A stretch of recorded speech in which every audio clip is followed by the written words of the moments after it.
Buenos días y muchísimas gracias a Cotec por acogernos y, por supuesto, al ITC por la invitación y este ecosistema de innovación de InnoFoWater.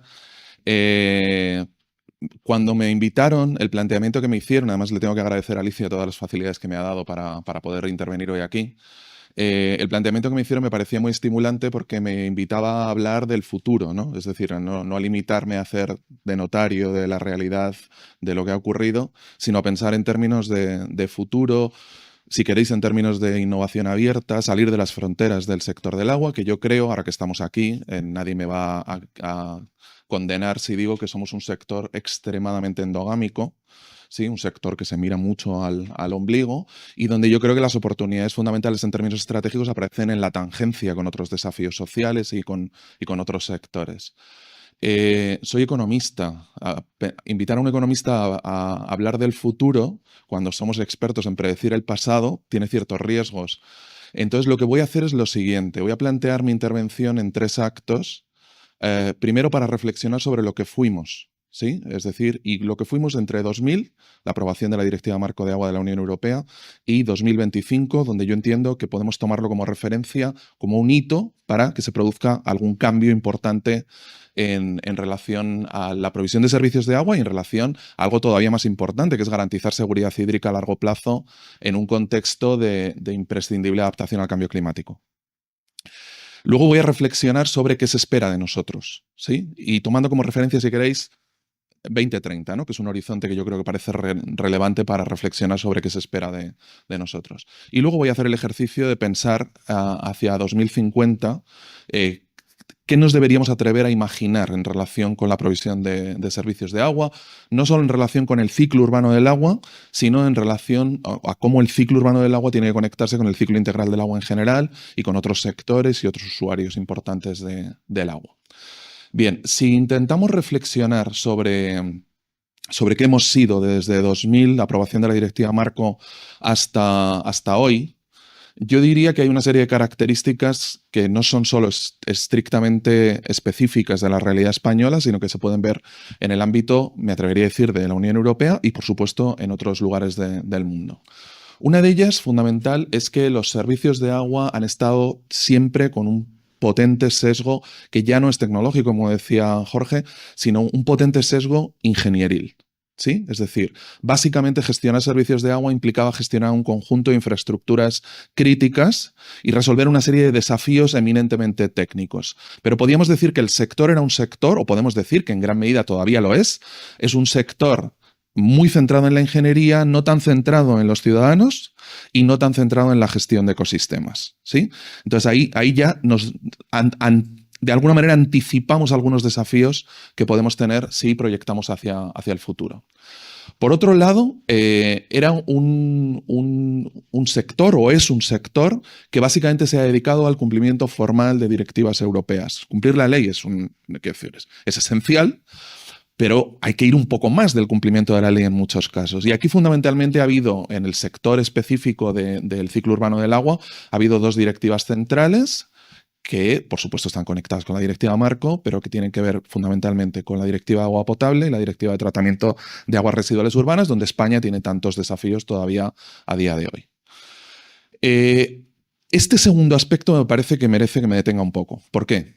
Porque me parece que los indicadores de desempeño que hemos utilizado para medir si lo estábamos haciendo bien o lo estábamos haciendo mal en el contexto del cumplimiento de estas directivas han conducido a un modelo de inversión, que es un modelo de inversión que en algún sentido, no me atrevería a decir erróneo, pero es un modelo de inversión que ya no nos sirve hoy. ¿Y por qué? España, por ejemplo, es un caso de éxito social que entre los 80 y los 90 fundamentalmente consiguió la cobertura universal de los servicios de agua potable. Si reflexionamos sobre el año 2000 y dónde estaban los ciudadanos europeos entonces, podríamos decir casi sin excepciones que un ciudadano europeo podría abrir el grifo y tener agua. Y tener agua en gran medida 24/7. ¿Sí? Había algunas excepciones, asentamientos informales en algunas conurbaciones urbanas, algunos núcleos rurales sobre todo dispersos o algunos países que en aquel momento todavía no pertenecían a la Unión, ¿no? Bulgaria, Rumanía, etc.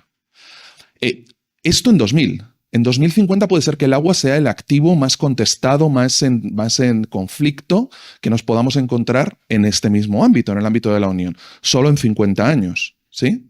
Por todo lo que sabemos que está ocurriendo y que ahora mencionaré. Cuando digo que el modelo de inversión que nos trajo hasta aquí, que nos trajo hasta este gran éxito social, es un modelo que hoy ya no nos sirve, lo digo por lo siguiente.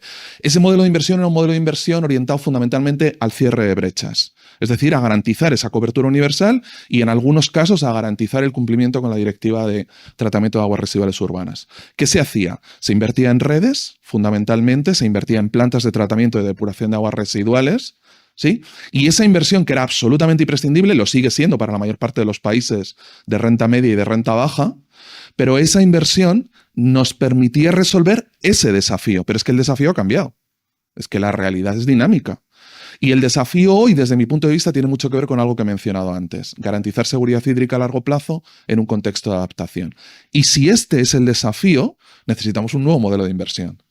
Claro, el modelo de inversión que nos permitía financiar redes, plantas, colectores, etcétera, tenía unas características concretas, unos instrumentos financieros concretos, unos rasgos institucionales específicos. Pero el modelo de inversión que necesitamos hoy es un modelo de inversión que tiene que profundizar, por un lado, en la gestión de la demanda, completar los esfuerzos que hemos hecho por el lado de la oferta, es decir, tiene que trabajar mucho en la gestión de eficiencia en el uso de agua, y por otro lado, tiene que profundizar en la diversificación de las fuentes de oferta. En un desafío, yo no diría que idéntico, pero sí equivalente al que se ha hecho en la transición energética, donde también lo que hemos ido haciendo progresivamente es diversificar fuentes de oferta. Diversificar fuentes de oferta en el campo del agua ya sabéis lo que significa, fundamentalmente profundizar en la desalación de agua salobre y de agua marina y profundizar en la recuperación y la reutilización de aguas regeneradas. Bien. Pero ese modelo de inversión es un modelo de inversión para el que el anterior ya no nos sirve. Entonces creo que tenemos que reflexionar sobre esto. Un tercer elemento central.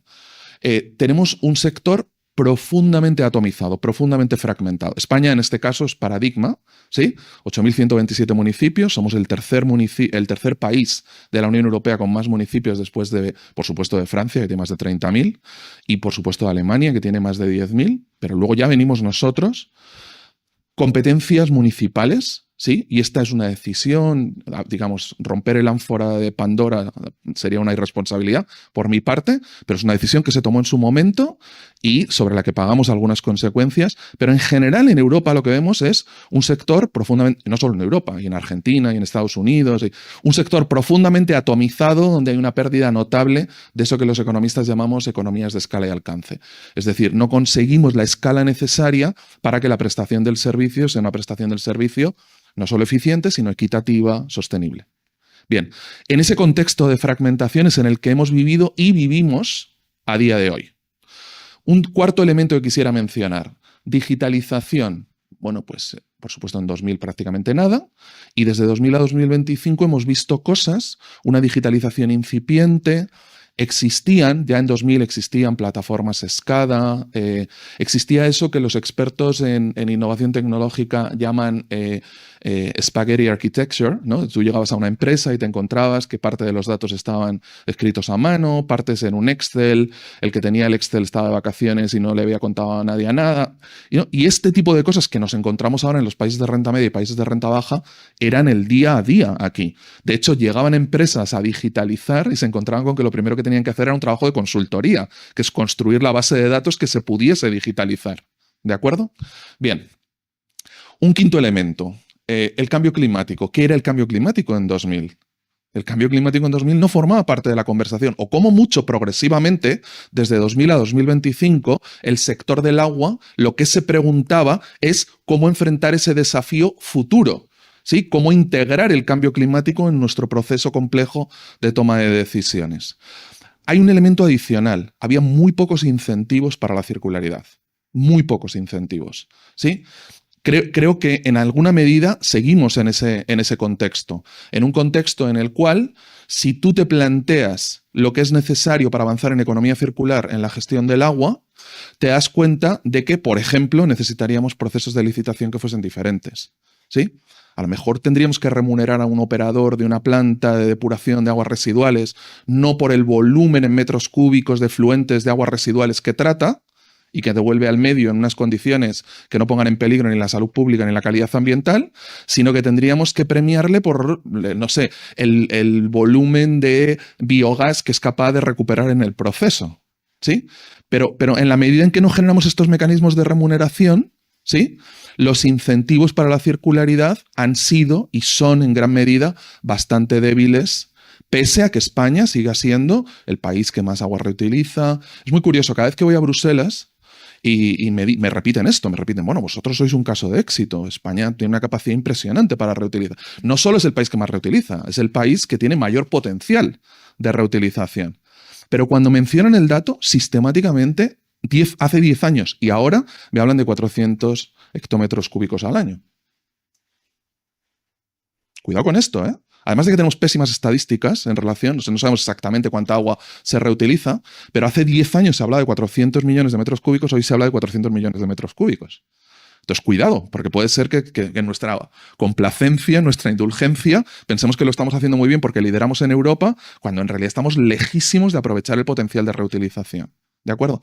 Y hay un último elemento que quisiera mencionar en esta revisión, si queréis, un poco de mirada a lo que ha ocurrido desde 2000 a 2025, que tiene que ver con el hecho de que el sector ha sido un sector profundamente a la defensiva, un sector invisible. Antes de 2000, las empresas de agua tenían políticas de comunicación basadas en que no se hable de ellas, esencialmente. Una tradición muy francesa, ¿no? Muy Suez, muy Veolia, que no se hable de las empresas. Progresivamente esto ha ido cambiando y las empresas de servicios de agua han entendido que tienen que ser agentes de resiliencia, que tienen que implicarse con la comunidad local, y este tipo de cosas han ido cambiando para bien, diría. Bien, esto en relación al primer acto, 2000-2025. Ahora, reflexionemos sobre qué ha ocurrido, qué elementos han ido cambiando también en el proceso que de alguna manera nos apuntan hacia dónde podemos, sobre qué podemos reflexionar en términos de futuro. Un elemento central es que han aparecido, por ejemplo, nuevos contaminantes, ¿sí? O sea, estoy hablando de microplásticos, contaminantes persistentes, PFAS, todo el tema de inhibidores endocrinos, detergentes.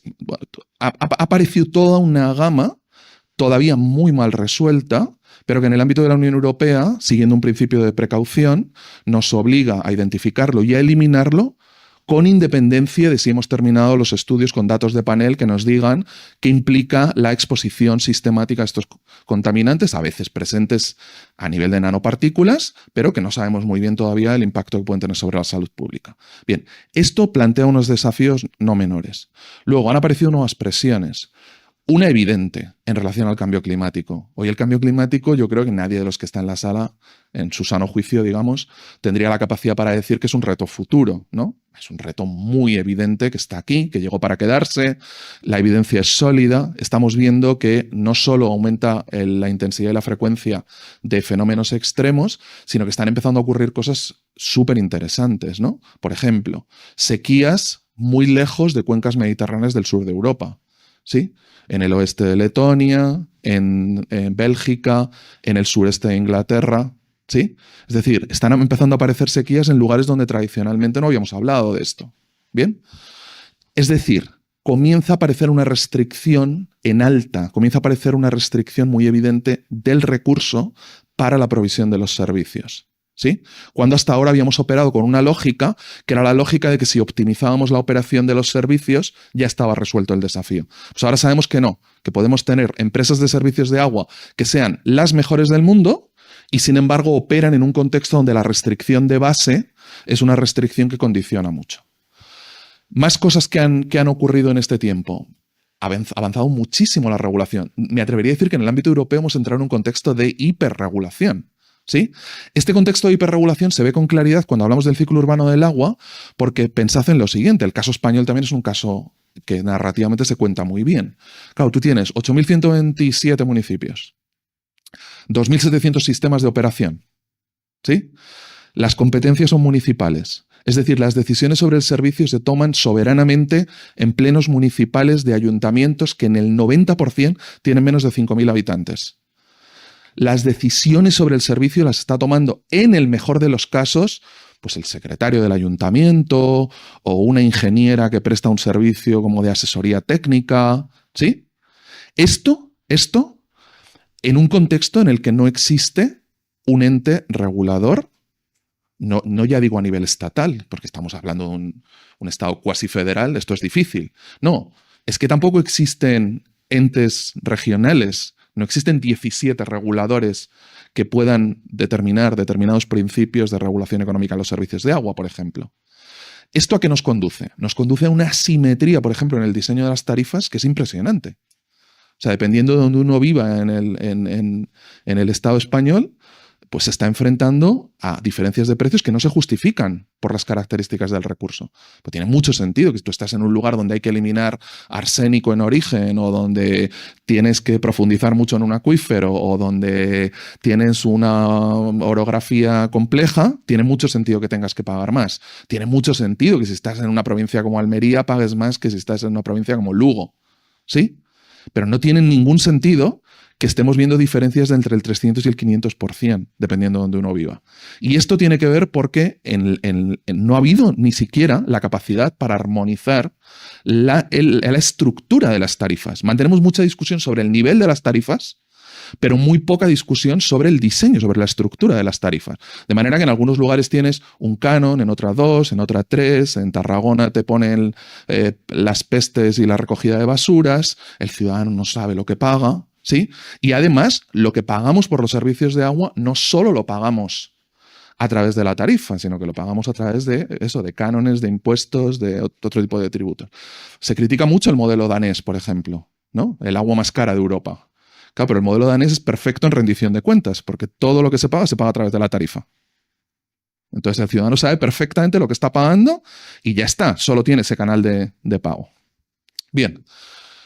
¿Qué más cosas han cambiado en este contexto? Yo creo que progresivamente se han ido incorporando, se ha ido cambiando un poco la cultura del sector. Es decir, han empezado a aparecer en la sala pues, mujeres, no ingenieros, gente más joven, ¿sí?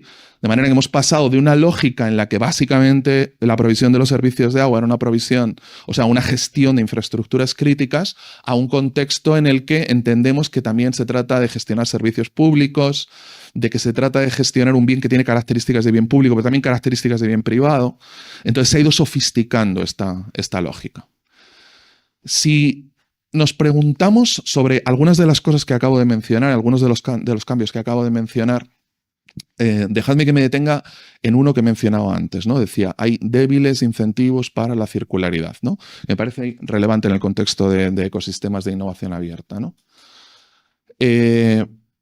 Claro, si tú tienes un modelo lineal en el que a una planta de depuración de aguas residuales lo que le pides es que linealmente reciba efluentes contaminados, los trate, ¿sí? Esperamos que con más que primarios y secundarios, o sea, con tratamientos terciarios, ahora ya cuaternarios, ¿sí? Y devuelva agua al medio sin poner en riesgo salud pública y calidad ambiental, ese modelo, ¿sí? Ese modelo sabemos que nos ofrecía una posibilidad que no estábamos desarrollando, que tiene que ver con la economía circular. Ahora, en la economía circular, ¿qué es lo que descubrimos en esa planta de depuración? Descubrimos que podemos recuperar agua, regenerarla y reutilizarla. Descubrimos que en el camino podemos recuperar algunos sólidos críticos, ¿no? Fundamentalmente nitratos y fosfatos, como fertilizantes para la agricultura, pero se puede recuperar otras cosas. Sabemos que en el camino la planta de depuración de aguas residuales puede incluso llegar a ser autosuficiente desde un punto de vista energético, desconectarse de la red o mantenerse conectada a la red para ser un productor independiente de energía que vende energía a la red con tarifas de feed-in. Y todo esto lo hemos hecho razonablemente bien. Mi pregunta es, ¿por qué esto no está ocurriendo más? ¿Sí? ¿Y cómo garantizar que ese modelo es un modelo que realmente tiene éxito? ¿Por qué? Porque este modelo no pasa solo por la incorporación de tratamientos avanzados de agua en nuestra planta de depuración. No pasa solo por incorporar membranas, ¿sí?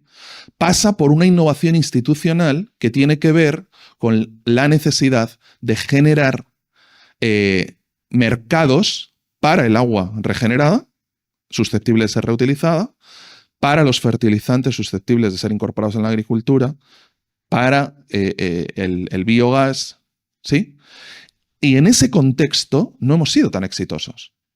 Es decir, hoy se da la paradoja, que es una paradoja que ya no es tecnológica, de que nuestro país tiene una capacidad, desde luego, muy superior a la de la media europea, de desalar agua y de reutilizarla, pero la reutilización y la desalación no encuentran una demanda efectiva. Encuentran gente que dice que utilizaría ese agua, poniendo mil pegas, ¿sí? Ya sabéis los regantes cuando dicen que el agua desalada tiene una concentración de boro que es insoportable y que no pueden regar sus limones y sus... Esto lo dice el mismo regante que está utilizando agua de un acuífero sobreexplotado con mayor concentración de boro que la que le ofrece la planta de desalación. ¿De acuerdo? Pero claro, en esencia lo que están diciendo es, oye, si yo tengo un pozo propio en parcela y puedo utilizar un metro cúbico de agua pagando 8, 10, 12, si queréis, 15 céntimos de agua, dependiendo de los costes energéticos por el bombeo, no pago por el agua, solo pago el coste energético de bombearla y un tramo de ese bombeo me lo están subsidiando, ¿sí? Si esta es una alternativa y de repente llegamos y le decimos, no, hombre, no, pero puedes utilizar también agua reutilizada, ¿cuánto? 30, 40, 45, 50 céntimos de euro por metro cúbico y también puedes utilizar agua de la desaladora. ¿A cuánto? Pues dependiendo. Si las plantas de desalación las utilizamos como hemos hecho durante más de 2 décadas, en promedio a un 14% de su capacidad instalada, ¿sí? Con esos niveles de rendimiento, el coste de un metro cúbico de agua desalada en el outlet de la planta se te va a 90 céntimos o a 1 euro.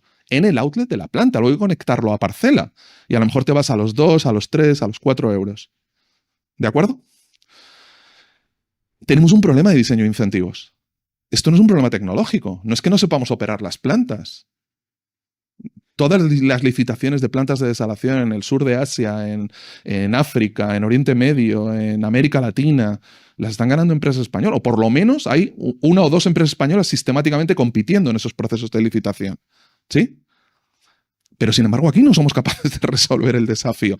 E insisto, no es que no seamos capaces de resolver el desafío técnico, es que no hemos resuelto un problema de diseño de incentivos.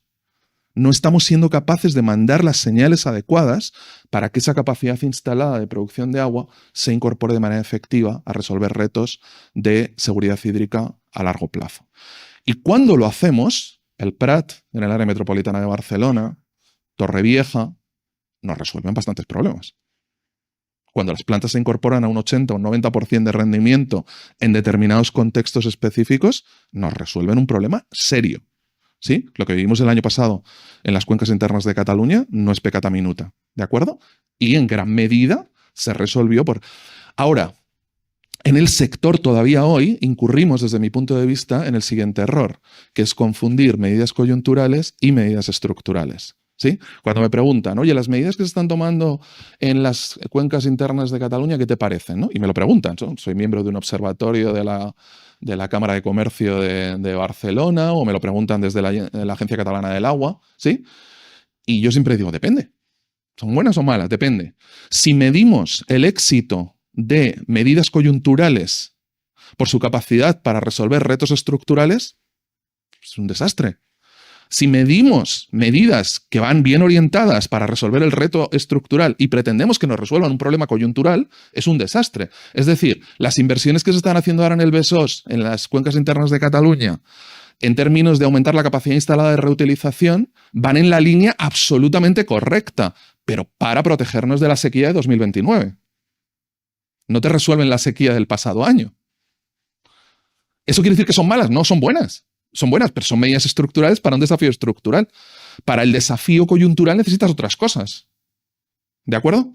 Bien.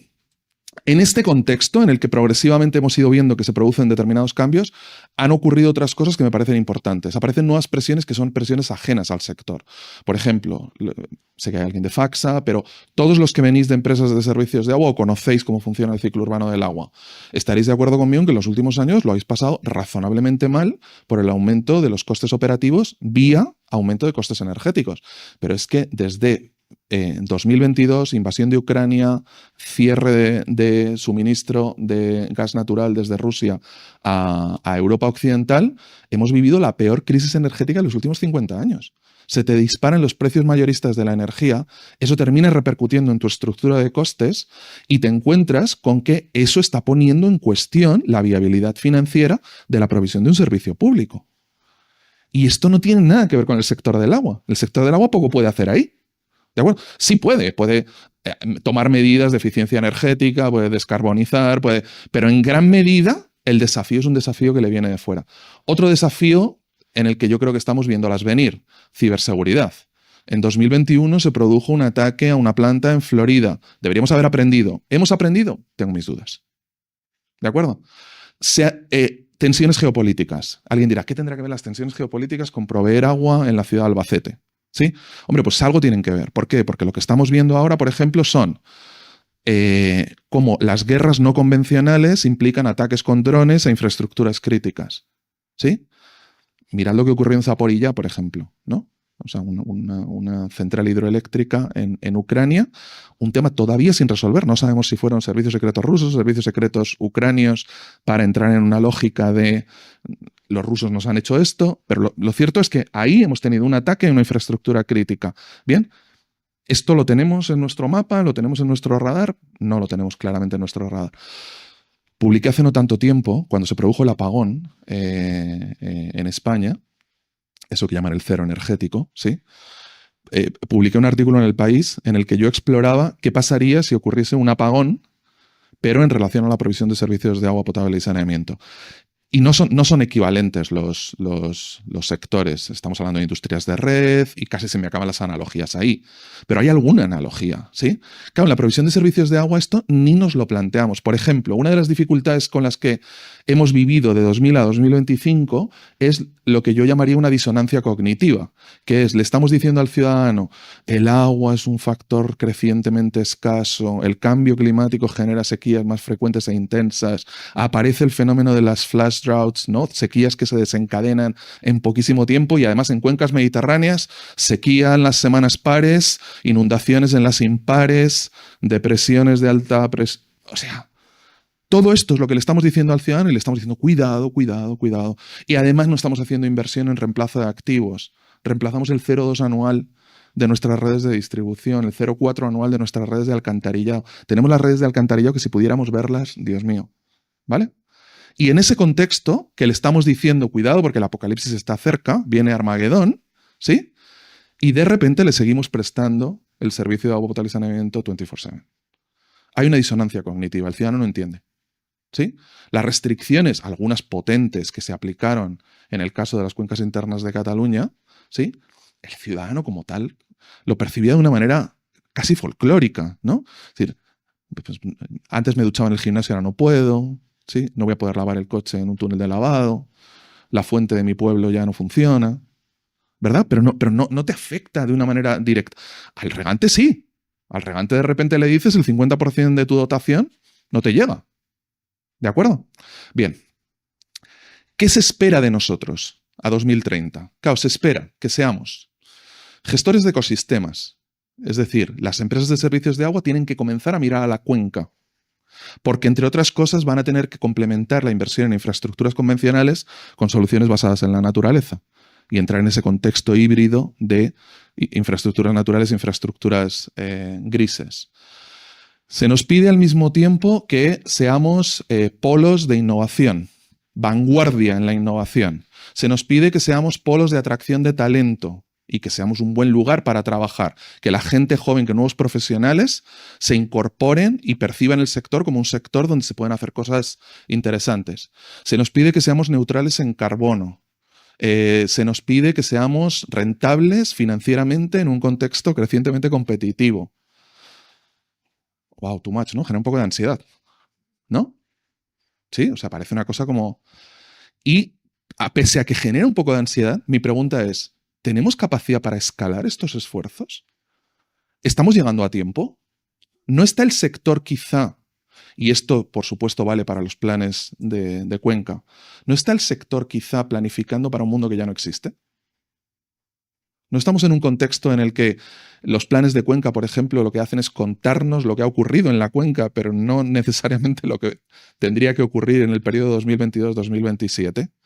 ¿Por qué todos los planes de Cuenca Europa? Participé en un proyecto de investigación para la Comisión Europea en el que tuvimos que analizar todos los planes de Cuenca Europa del anterior ciclo. ¿Sí? O sea, quiero decir, me conozco toda la casuística. Sé qué país lo hace bien, qué país lo hace mal, cuáles tienen buenos datos, cuáles tienen malos datos. Los españoles, los de las cuencas de España, quedaban bastante bien en términos técnicos. ¿Dónde fracasan, como el resto de los planes de Cuenca, en la caracterización de drivers? En la caracterización de actividades económicas que ejercen presión sobre los ecosistemas hídricos. Porque gestionar el agua, lamentablemente, y lo siento si hay hidrólogos en la sala, gestionar el agua no es calibrar un modelo hidrológico entre disponibilidad y demanda. Eso no es gestionar el agua. Gestionar el agua es gestionar el territorio, es gestionar actividades económicas que generan presiones sobre ecosistemas hídricos. Y esa discusión es una discusión que nos obliga a trascender las fronteras del sector. Lo más importante que ocurre en el sector del agua ocurre fuera del sector del agua. Ocurre en el desarrollo turístico, en el desarrollo urbano, ocurre en la industria, ocurre... ahí es donde están ocurriendo las cosas importantes. Por eso es tan importante generar ecosistemas de innovación. Porque el ecosistema de innovación no es para mirarse al ombligo, es para mirar a otros sectores, para dialogar con otros sectores. Bien, bueno, en este contexto en el que esto es lo que se espera de nosotros, voy a dar un paso más. ¿Hacia dónde pensamos que avanzarán las cosas en 2050? Por ejemplo, creo que es importante que entendamos que necesitamos pasar de ser meros proveedores de servicios o meros proveedores de soluciones a ser arquitectos del sistema. ¿Sí? Es decir, si la empresa de agua o si en general el usuario de agua aparece como penalizado por decisiones que se toman en otros sectores, tendrá que formar parte de esa conversación. Tendremos que ser capaces de participar en discusiones sobre cuál es la vocación del territorio, dónde se tiene que producir este cultivo y dónde no. ¿Cuál es la capacidad? Por ejemplo, dejadme que os mencione dos datos. España, turismo. Este año parece que terminaremos con 100 millones de visitantes internacionales. ¿Sí? Ya estamos compitiendo por ser el país que recibe más visitantes internacionales del mundo. 15% del PIB. ¿Sí? Esa es la gallina de los huevos de oro. Bien. Mucha gente me pregunta, oye, ¿cómo hacéis si no tenéis agua? Bueno, pues tenemos una ley garantista. El artículo 60 de la Ley de Aguas dice que hay una jerarquía de usos y que se protegen los usos poblacionales por encima de cualquier otro uso, como se ha visto en el caso de Barcelona y en otros lugares. ¿Sí? Es decir, sí nos da. Tenemos un sistema altamente tecnificado, las empresas de servicios de agua hacen un esfuerzo ímprobo, a veces lo pasan mal en el consorcio de la Costa Brava, etc., pero en esencia son capaces de atender esas necesidades de uso poblacional de agua. ¿Dónde tenemos el desafío? El desafío aparece en el tratamiento de aguas residuales. La gente de Ibiza siempre se enfada mucho conmigo cuando cuento el caso de Ibiza, pero si Ibiza durante muchos años ha tenido una planta de tratamiento con capacidad para tratar la carga contaminante equivalente de 150.000 personas y en agosto recibe solo de turistas británicos 1 millón de turistas británicos, pues ya me contaréis lo que hace. Pues hace lo mismo que haría Libia, ¿no? Que es una parte importante de sus aguas residuales sin tratar, las devuelve al Mediterráneo a través de, confiando en los difusores de los emisarios. ¿Vale? Y de repente se cierran playas. Hay una playa, no sé si se llama Playa de Salamanca, creo que es, o de Talamanca, en Ibiza, que aparece cerrada y la gente dice, ah, mira, es para un chill out. No, para un chill out no se puede bañar la gente. Es como ocurría en la playa de Gijón o como ocurre en algunas playas de Canarias, ¿no? Están cerradas porque no son aptas para el baño. ¿De acuerdo? Ahí tenemos un desafío, ¿sí? Y parte de la solución a ese desafío pasa por ampliar nuestra capacidad de economía circular y de reutilización. Ahora, mi pregunta provocadora es la siguiente. ¿Por qué si todos los que estamos aquí creemos en la economía circular y todos sabemos que es maravillosa y todos sabemos que España es un país puntero en este tema, ¿no? Pues Murcia, Cataluña, estamos hablando de lugares potentes en cuanto a reutilización de agua. ¿Por qué tenemos tantos proyectos exitosos y sin embargo no vemos un impacto real en el desarrollo social, el desarrollo económico, en la calidad ambiental de nuestras cuencas? ¿Por qué? Pues porque la mayor parte de estos proyectos de economía circular son proyectos a escala muy pequeña. Todos son exitosos, todos son maravillosos. Pues son a escala de planta, a escala de demo site, en el mejor de los casos de eso que se llama Living Lab. ¿De acuerdo? Pero ¿por qué eso no implica una mejora de los niveles freáticos de nuestros acuíferos sobreexplotados o una reducción de los niveles de contaminación difusa por nitratos o por qué no implica... ¿Por qué? Pues tiene escala pequeña. ¿Cómo escalamos proyectos exitosos de economía circular? Para mí el desafío se llama simbiosis industrial. Tenemos que trascender las fronteras de las industrias. Desde un punto de vista de sostenibilidad, para un economista no existen los sectores de actividad económica. Para mí no existe el sector cerámico, no existe el sector... No, lo que existen son sectores en lo que lo importante son los vínculos complejos entre cada uno de estos sectores. Y si empezamos a entender esta lógica y a generar... Y tenemos también casos de éxito. En Huelva hay un polo que trabaja sobre la lógica de la simbiosis industrial. Tarragona es un caso en el que nítidamente se trabaja en términos de simbiosis industrial. Pero necesitamos escalar este tipo de esfuerzos. Otra pregunta comprometedora. Si en el año 2007 se invierten 3.000 millones de euros para obtener un ahorro de 3.000 millones de metros cúbicos con procesos de modernización del regadío, y la ministra del momento dice, lo hemos conseguido, ¿no? Yo llegué a ver una hoja de cálculo en la que se sumaba y se decía 3.000 millones de metros cúbicos ahorrados, ¿sí? Y mi pregunta, que era una pregunta retórica, pero que la planteé de una manera bastante naif, ¿sí? Y de perfil bajo, es ¿dónde están esos 3.000 millones de metros cúbicos? Si se han ahorrado, ¿dónde están? Porque en la cuenca no están.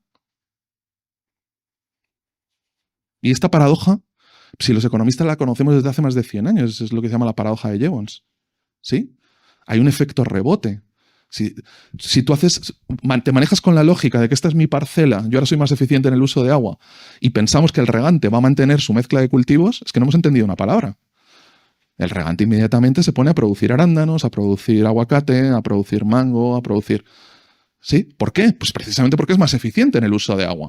Es decir, vía productividad económica del agua se producen incentivos perversos para utilizar más agua, de manera que las ganancias individuales a nivel de parcela quedan eliminadas, ¿sí?, por ese efecto rebote, y cuando se produce la agregación, ese agua está en cualquier lado, desde luego está en la parcela, el regante por supuesto que ha ahorrado agua, ¿sí? Pero claro, hemos utilizado dinero del contribuyente para resolver un problema relevante privado sin resolver el problema en términos de bien público. No veo esto. Otro ejemplo, agricultura. Plan de estabilización de la economía española, 1959, ¿sí? Una serie de tipos que habían sido educados en universidades anglosajonas. Vuelven al país y dicen, miren, ustedes lo que está haciendo en términos de derechos humanos no nos metemos, pero vamos a modernizar un poco esta economía, vamos a salir de la autarquía. ¿Bien? Cuando se revisa cómo era la estructura de la economía española en aquel momento, 1 de cada 4 empleos se generaban en la agricultura, por ejemplo. 1 de cada 4 empleos. ¿Sí? Había entre un 15 y un 20% del PIB que era agrícola. ¿Bien? Hoy, ¿cómo estamos? 2,3% del PIB, más o menos el doble en términos de empleo, y si nos vamos a algunas comunidades autónomas que tienen vocación agrícola, ¿no? Pues Castilla-La Mancha, Extremadura, Andalucía, Murcia, nos encontramos con que se pueden duplicar estos datos. Es decir, ha cambiado la estructura económica del país de una manera radical. Tenemos un país completamente diferente. Bueno, pues en aquel momento había una estimación que decía que el 70% de la extracción de agua del país correspondía a usos agrícolas. Hoy, más del 70% de la extracción de agua en el país corresponde a usos agrícolas. Hemos cambiado el país y no hemos desacoplado esa pauta de desarrollo económico de la utilización de agua. Bueno, tenemos un desafío estructural, ¿no? Bien. ¿Qué más cosas pienso que tienen que ocurrir? Tenemos que enfrentar hacia 2050 una dialéctica que la vemos en otro tipo de políticas europeas, que es la dialéctica entre principio de subsidiariedad, es decir, acerquemos todo al ciudadano, vayamos a soluciones descentralizadas, con un principio de integración, un principio más, si queréis, federal, ¿no?, en el que las decisiones se toman a otra escala. ¿Bien? En esta dialéctica, el sector del agua tampoco se está comportando bien. Nosotros sabemos que las estructuras descentralizadas pueden ser muy sugerentes, pero también puede ser que aumenten el coste unitario de prestación del servicio, no voy a decir en un orden de magnitud, pero sí 3 veces, 4 veces o 5 veces. ¿De acuerdo? Y en ese contexto, en esa pérdida de economías de escala y alcance a la que me refería antes, estamos perdiendo muchas oportunidades, muchas. Si miramos los modelos de gestión de agua más exitoso en nuestras áreas metropolitanas, veremos que precisamente lo que pesa es la identidad metropolitana y no la identidad urbana. Tenemos el caso del área metropolitana de Barcelona, el área metropolitana de Valencia, me atrevería a decir incluso Castellón y una parte importante de su entorno, el consorcio en Vizcaya, el canal de Isabel II. Y ahí descubrimos una cosa importante. La titularidad de la gestión de esos servicios no es tan importante como la escala. Aquí tenemos un modelo público, financiado hace 150 años por la monarquía. En Barcelona tenemos un modelo mixto, financiado en origen por la burguesía catalana hace 150 años. ¿Sí? Los dos modelos funcionan con los mejores estándares a nivel internacional y son completamente diferentes. Cada uno es de su padre y de su madre. ¿De acuerdo? Por tanto, quizá la discusión fundamental no estaba en la titularidad de la gestión del servicio. Bien. No sé cómo voy de tiempo, pero todavía tengo un ratito. Bien. Termino con una provocación de cara al futuro, y es la siguiente, y esta es fuerte. ¿Qué os parecería si alguna de las empresas de eso que llamamos Big Tech, sí, es decir, Alphabet, o sea, Google, Amazon Web Services, Meta, se convirtiesen en nuestros proveedores de servicios de agua en nuestras ciudades? ¿Sí? Y las tradicionales empresas de servicios de agua, ¿no? El Canal, Aguas de Barcelona, Faxa, quedasen como meros subcontratistas para resolver algunos desafíos tecnológicos, o sea, pues para juntar tuberías, controlar válvulas, verificar el mantenimiento de membranas. ¿Qué os parecería ese escenario? Bueno, pues ese escenario creo que es un escenario bastante más razonable para pensar en el futuro de lo que creemos por lo siguiente. Porque la provisión de servicios de agua ya no es solo la gestión de infraestructuras críticas o la gestión de un servicio público, sino que también cada vez más es la gestión de datos. ¿Sí? Y en la gestión de datos estas empresas que he mencionado tienen muchísimas ventajas comparativas. ¿Sí? No sé si os habéis preguntado sobre lo siguiente. ¿En qué sector opera Philip Morris? ¿En qué industria opera? Seguramente la mayor parte de vosotros inmediatamente pensáis en la industria del tabaco. Bien, iros a su página web. Desde el año 2016, ¿sí? Hablan de un contexto que ellos llaman non-smoke y se definen como una empresa tecnológica. ¿Vale? Salen de una industria altamente estigmatizada que daña la salud y se van a una industria incipiente, de vanguardia, percibida por la sociedad como altamente atractiva. ¿Qué modelo de negocio, en qué industria opera un taxi? ¿No? Pues un taxi lleva a una persona de un lugar a otro. Su modelo de negocio está basado en cobrar una tarifa unitaria por ese desplazamiento y lo hace utilizando un coche que es o bien propiedad de quien lo conduce o propiedad de un empresario que tiene ese conductor subcontratado, ¿verdad? ¿Y Uber? Uber hace esencialmente lo mismo, ¿sí? A veces con flota propia, a veces no, pero esencialmente hace lo mismo. Bien, cuando tú le preguntas a Uber, oye, ¿tú en qué industria estás? Estás en la industria del transporte de personas. Te dice, no, yo soy una empresa tecnológica. ¿A mí de qué me hablas? Se van a contextos donde la regulación todavía o no existe, ¿sí? O se está construyendo a medida que hablamos. ¿De acuerdo? Lo mismo ocurre con Airbnb. Airbnb no tiene establecimientos propios. Presta el mismo servicio que un hotel o parecido, ¿sí? Pero se presenta como una plataforma tecnológica. Y ya el caso más emblemático de todos, Amazon. Si seguís los procesos de litigio en el ámbito de la Unión Europea, donde le están apretando las tuercas fuertemente por poder dominante, por monopolio, ¿sí? Cuando tiene que cumplir con sus leyes de competencia, Amazon, ¿qué es lo que dice? Mira, si revisas cada uno de los segmentos en los que yo opero, ¿no? Comercio minorista de última milla, cloud computing, ¿sí? En cada uno de esos sectores yo no tengo posición dominante. No sé de qué me hablas. Pero como aglomerado, ¿de verdad que Amazon no tiene posición dominante? ¿Sí? ¿O es que todos sois clientes de Alibaba? ¿Entendéis a lo que me refiero? Bien, están operando ya en otro contexto. Bueno, ¿hemos visto experiencias de estas empresas en cuanto a la gestión del agua? Sí, existe lo que se llama Google Water, hubo una experiencia que se llama Google Sidewalks en Vancouver que no funcionó, pero que dio las pistas de que podría llegar a funcionar. Tenemos a muchas de las empresas de servicios de agua subcontratando sus gemelos digitales con Microsoft, con Amazon Web Services. Utilizamos sus centros de datos de Equinix, procesamos sus datos, tenemos la acumulación de nuestra información en su nube. ¿Sí? Es decir, este escenario que estoy planteando no es un escenario tan loco tan loco como para pensar que esto podría ocurrir. Ahora bien, que yo lo ponga encima de la mesa no quiere decir, uno, ni que piense que va a ocurrir, dos, ni que desee que ocurra. Pero sí que me parece que es relevante para que reflexionemos sobre algunos desafíos que no estamos enfrentando en el sector. ¿Sí? Me parece que es importante que entendamos que la gestión de datos en este sector es un elemento imprescindible, ¿sí? Y que no pasa por esta especie de digitalización incipiente que estamos viviendo, que en gran medida, esencialmente lo que estamos haciendo es micromedición en el mejor de los casos, ¿sí? Micromedición, algunos gemelos digitales, poco más, ¿de acuerdo? Pero creo que hay un camino enorme que recorrer si no queremos terminar pagando nuestra factura de agua a Google, a Amazon o a Meta, ¿de acuerdo? Bueno, muchísimas gracias.